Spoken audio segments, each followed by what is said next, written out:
Thank you, Zoe. I think he deserves another round of applause, ladies and gentlemen.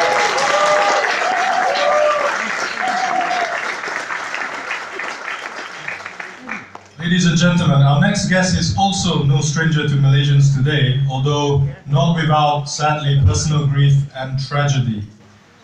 Pascal Najadi is the son of Hussain Najadi, who was the founder and former chairman and CEO of Ambang Group. His father was gunned down in broad daylight in Kuala Lumpur, which took place in July 2013. Shortly after Pascal said his father had reported concerns about the then Prime Minister's billion-dollar private accounts open at his former bank to both the police and the central bank, Bank Negara. Pascal Najadi has since protested to the United Nations over what he believes has been a willful failure by the Malaysian police and prosecutors to investigate the motive behind what has been confirmed to have been a hired killing, apparently connected to the then Prime Minister. As recently as earlier this month, DAP prominent leader Lim Kit Siang in Malaysia had urged police to reopen the investigation into Hussein's murder case to find out if there is a link between the murder and 1MDB fund transfers involving Ambang. Pascal Najadi says he fled Malaysia for the last time on March 8, 2014, which was the day also of the disappearance of the MH370 jet. He no longer regards himself or his family to be safe. He told Sarah Report that on the occasion he last saw his father, it was 4 days before he died, and that his dad had spoken to him about massive corruption in Malaysia. We are privileged to have Pascal with us today to share his side of the story and the latest update on his efforts to bring about justice for his family. Before I invite him on stage, we will play a brief clip from the news before he comes on stage. 3 men waited for Hussain Najadi and his wife outside Kuan Yin Chinese Temple around 2 p.m., according to police officials. Najadi, founder of the Arab Malaysian banking group, and his wife made their way to their car when they were confronted by an armed man who fired several rounds at the couple. The suspect and his 2 accomplices fled the scene in a taxi bearing a bogus registration number. 75-year-old Najadi was shot in the chest and left ribcage and died instantly. His wife sustained injuries to her hand and right thigh, but is in a stable condition at a local hospital.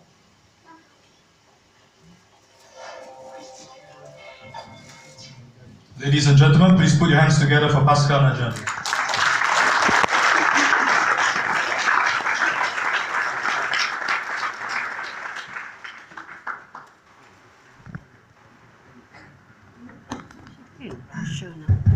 Good evening, everybody. I'm overwhelmed because Claire Rukowski-Brown, her family, her husband Andrew, have gone through great dangers to bring justice to Malaysia. I think Claire, to be honest, as always, without your work, we would have not had a second Merdeka for Malaysia.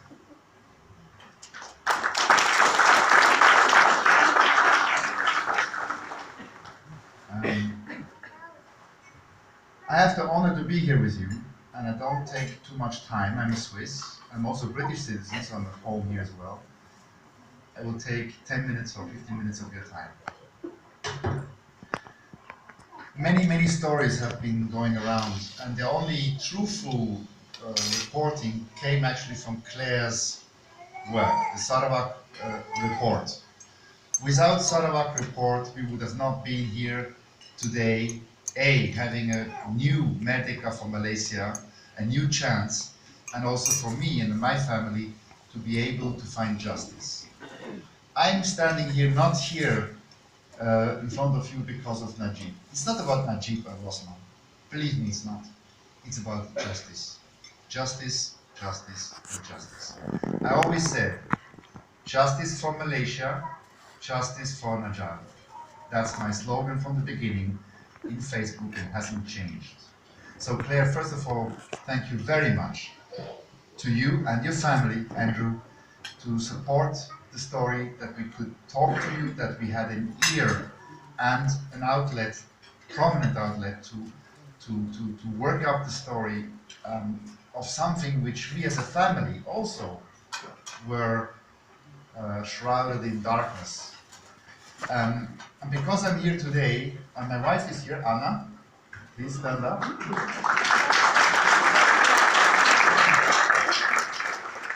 I wish to convey to you a few elements of truth, in my view, truth. I want you to hear it from the horse's mouth, me. My father came to Malaysia in '74.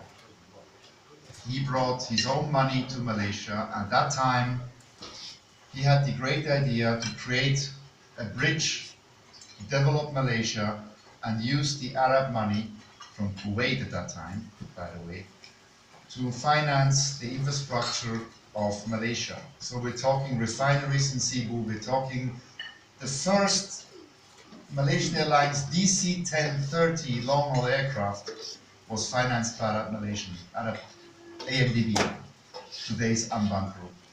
The plane was financed without any commissions or backhands to connect Kuala Lumpur via a fuel stop in Colombo with London, another historic, important pivot of the Malaysian history, a former British colony.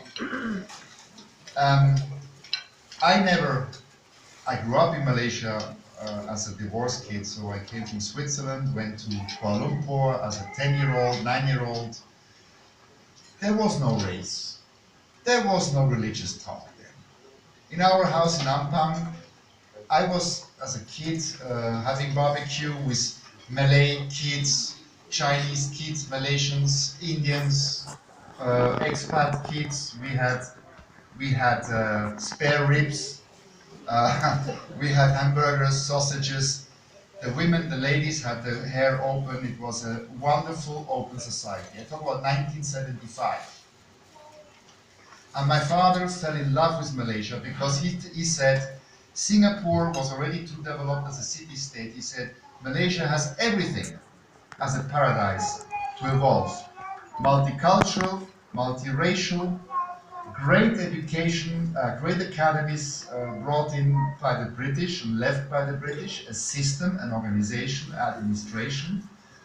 And you know it maybe, Malaysian academies, especially engineering, were amongst the world's top academies in the world for engineering, was Malaysia.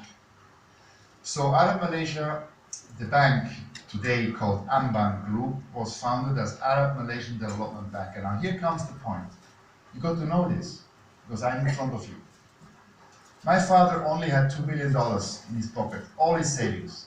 At that time, $2 million was a lot of money, a lot. And he put on the table, and he went to seek the blessing of none other than Tun Razak. Tun Razak, the man who was selflessly running Malaysia at the time as a prime minister. And he died poor. He didn't die with private jets and Rolls Royces in his garage, or 50 handbags of Hermes, etc. The man died humbly, I would say poor compared to his son, who has completely destroyed the legacy that his father has built. So the idea of Arab Malaysian Development Bank was none other, as the name says, it was Arab Malaysian Development Bank. And Tun Razak said, Hussein, you can have your bank here, no problem, but we will have majority. We want to control what you're doing in Malaysia. He said, no problem. So 51% of Arab Malaysian Development Bank was actually owned by the Malaysian government, and my father brought the money to found the bank. So the bank was mainly in charge of infrastructure projects. The refinery in Cebu was built through it, MAS was expanded with the airline fleet, etc., etc., etc. He's done a lot for the country he loved. I told Anna a few days ago, I said, Anna, my father told me always, before 2013, he said, Pascal and Heidi, my mother, I want to die and be buried in Malaysia. He was, yeah. That was his wish. I said, Dad, you're Persian origin, you have Iranian roots. No. I want to sleep in Malaysia. Sadly, as we know, he's buried there. I have not been able to visit the grave. So, before I go, I would like to tell you the moments when it happened. I think I owe it to my father, I owe it to you, so that you know the truth. The horse is in front of you, and that's my mouth. On the 29th of October, of July 2013, I was in Moscow, the Russian Federation, to grow our company's business. I got a phone call. And the phone call was my Russian language teacher from KL crying. And I said, Galina, why are you crying? What's wrong? And I was on another call, I had to put her down. Then the phone rings again. Then her husband is on the phone, Chris. And Chris said, Pascal, sit down. Something terrible happened. I said, what do you mean? Your father is dead. Confirmed, dead. This moment I can only describe as the only moment a human being like me has been able to meet a vacuum. Vacuum is in space. There is no oxygen, there is nothing. I couldn't believe it. And the first phone call I had to do was to call my mother, Heidi. She was in KLCC, in her condo, and I had to call her from Moscow to inform her what has happened. And I thought my mother would cry, and she was very strong. The maternal, the primordial spirit of a mother came out and said, Pascal, it's horrible. Sit down yourself in Moscow. Let's take it step by step, because this is terrible news. The first story, we have to know this, 48 hours after the killing, the assassination of my late father, the Malaysian police made a statement, and we have to know this, and they said, 48 hours. It was a land deal gone bad. I said, wait a minute. How can any government security organization like a police or prosecution, after 48 hours of an assassination, claim to know what happened? It was already, for me, suspicious. How can they know so quickly why my father got killed, assassinated, broad daylight, downtown Kuala Lumpur? Later, we protested. On the same day, on the day of the burn of my late dad, I was in Moscow, Russia. I made a comment on Bernama, etc. I said, land deal, go dream elsewhere. This is not, we don't know what it is, but it's definitely not a land deal. And let me make a statement here before you. Me and my father were the two shareholders of our company, the remainder of Ambank founding company AYAK, Malaysia, Arab Investments for Asia, Kuwait, Malaysia, Senderet Behar. I made a statement and said, for sure we had no land deal, we never did land deals. My family never was involved in real estate or property dealings. We were advisors. We were strategic advisors, and we were helping Middle Eastern investors from the Gulf, Abu Dhabi, Dubai, Saudi Arabia, Kuwait, Iran, to found their business in Malaysia, to start looking at Asia Pacific through Malaysia. That was my marketing, and that was the marketing driven by my father. So we had no land deals. And I have to go back to Claire now, because you ask myself, what have we done 2013? 2013, I was staying in Moscow until September 15th, when I dared to go back. And I was on a flight from Singapore Airlines, from Moscow to Singapore, connecting Singapore to KL. And on the Singapore to KL flight, on my seat next to me was a lady Tunku, who lives in exile. I want to keep her name private. And she told me, oh, you're the son of Hussain. Yeah. She said, what are you doing going back to Malaysia? You're crazy, they'll kill you too. And I didn't believe what the woman was saying. But I listened to her. She said, Pascal, get your mother out and leave Malaysia. She said, even if you tell the Malaysians that you don't care to know why it happened, that you just want to continue with business, they will not believe you, they'll kill you as well. So we lost everything.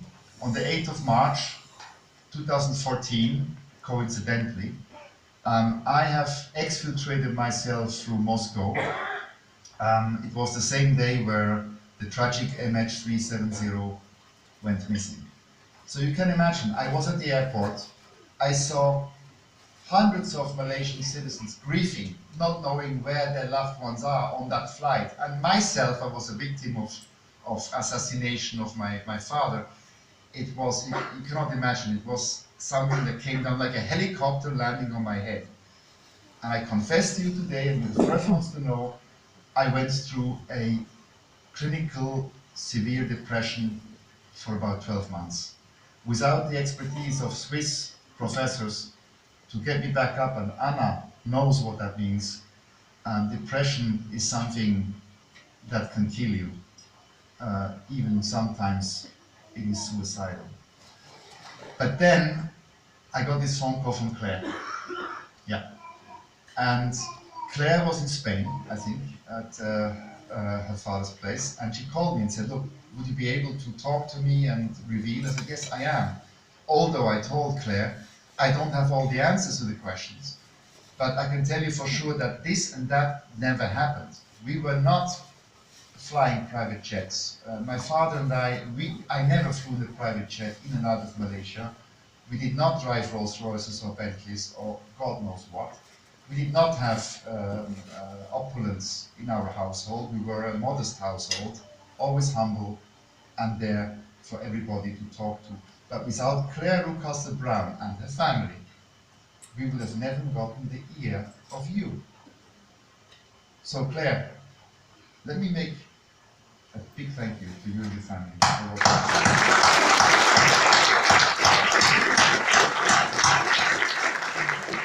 Okay, so now a lot of rumors going around that case reopen, not reopen, all these things. Let's not talk about that. Let's talk about the law.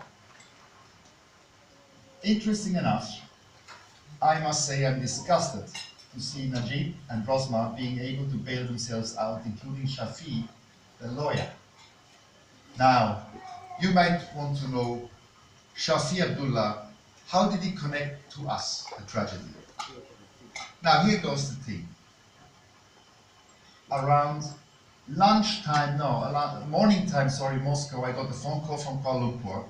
My father was assassinated, dead. He was my dream, he was my hero, gone. 2 days later, the government says it's a land deal gone wrong at a temple, at a religious temple, a Chinese temple. Well, for a land deal, you need a buyer and a seller. The temple is not for sale, it's a religious institution. There is no talk about a land deal on a temple, or a mosque, or a synagogue, or a church. Forget it. We started to think what went wrong, and we had to go through a lot of pain talking to people, and thanks to Facebook, I'm not a shareholder, I'm not a fan of Facebook, but thanks to Facebook, people came forward. Certain people came forward. Some of them were bogus, trying to become famous, they discarded them. But some of them, and one of them, became a key witness. My father, and I believe I know what I'm talking about, got eliminated, executed for 30 million ringgit. At that time it was $7 million in cash. Now we found the cash bags at Najib's home. It seems that they have used cash to pay people, a lot of cash. Not just in Malaysia, outside of the country. When we talk about this case, people say, oh, reopen, close, reopen, close. The case, I told it to another journalist last week in Switzerland, the case was never opened. Because if you want to investigate a murder, an assassination, the central thing you need to investigate is the motive. Was it jealousy? Was it hate? Was it political? Whatever. The motive has never been investigated. Instead, what they have investigated was the shooter. They caught the guy, a Chinese Malaysian who got 20,000 ringgit, I repeat, 20,000 ringgit, $4,000, to pull the trigger. That guy now is in prison. And I always said, I don't want revenge. I don't want this man to die or be hanged. I said, he's a key witness. Don't put him on death row. We need to investigate with this man who paid him to do the job. Now, funny enough, and this is a timeline, 2 days after the shooting, the government said, temple deal, land deal, gone wrong. This is wrong, not true. Second, the shooter gets captured. And then the Malaysian police, and you can Google that, made a statement. Shooter got 20,000 ringgit from Lim Yuan Su.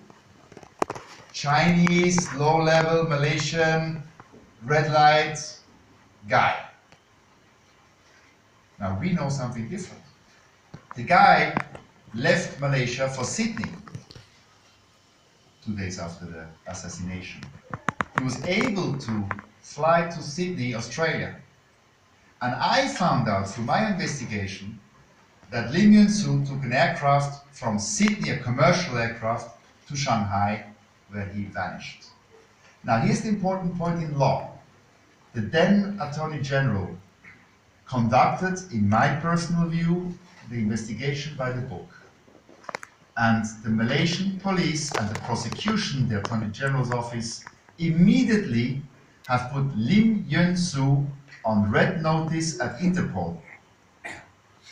For those of you who don't know Interpol, Interpol is based in Lyon in France, and Interpol is not an investigative body, it's an executive body to arrest people who are fugitive of a country's crime.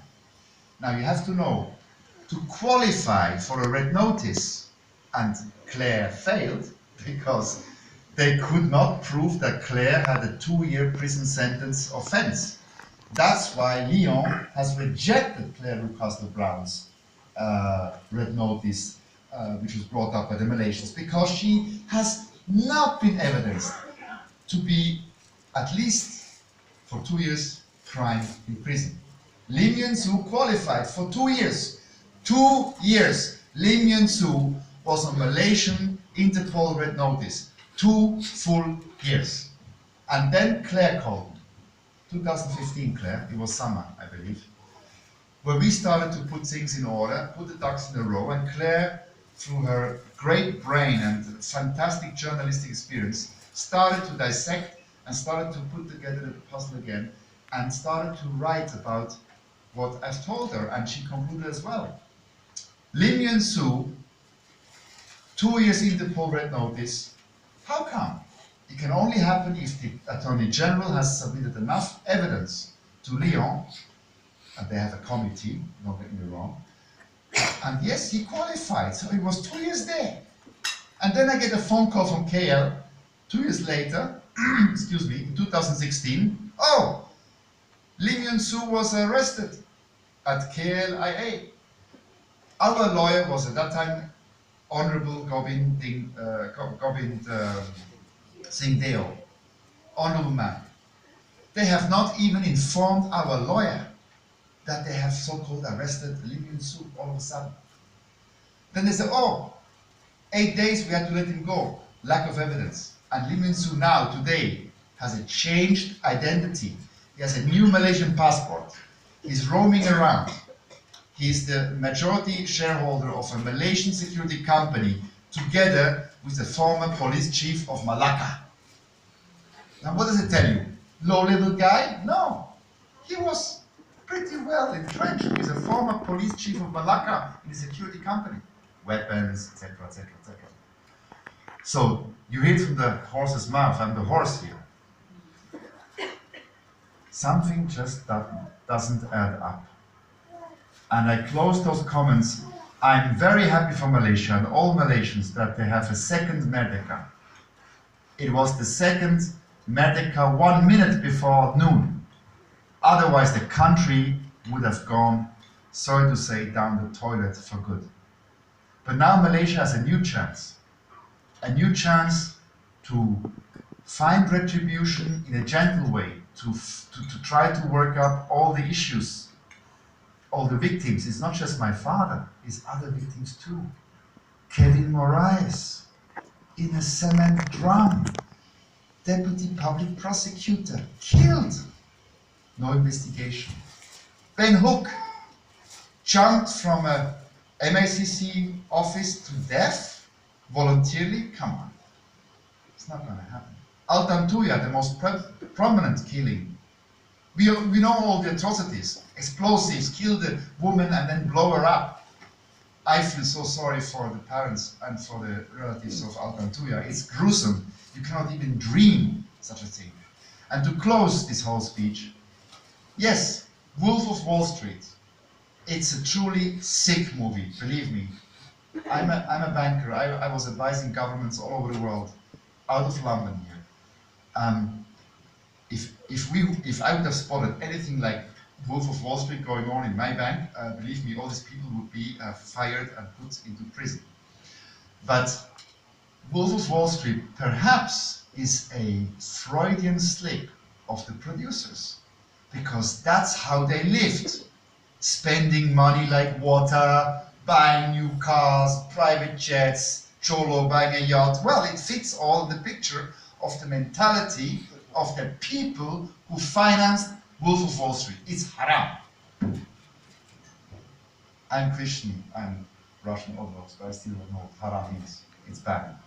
It's just bad. If I have one thing to say for my father is that we love you, and you're not dead. And thanks to Claire and all of you here, he's not dead. He's still alive in our minds. If I have one criticism to make, and I'm sorry to say this now, I cannot understand. We have a Malaysian law, right? You Google AMLA 2001, anti-money laundering, anti-terrorism law. Who is a lawyer here? Hands up. Okay. Non-bailable charge lah. Non-bailable. Correct? Yeah lah. You're the lawyer. How come Najib and Rosma are bailed out by drug-killing blood money today to be out of prison? I think it's disgusting. It's disgusting.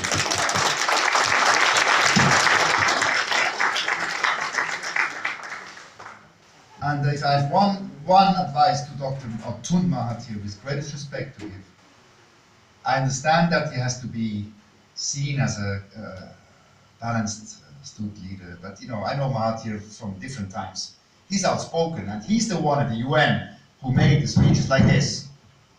So I asked Dr. Mahathir, stop this bailing out of AMLA law 2001, which is non-bailable. Put those bad people into prison for good. Thank you.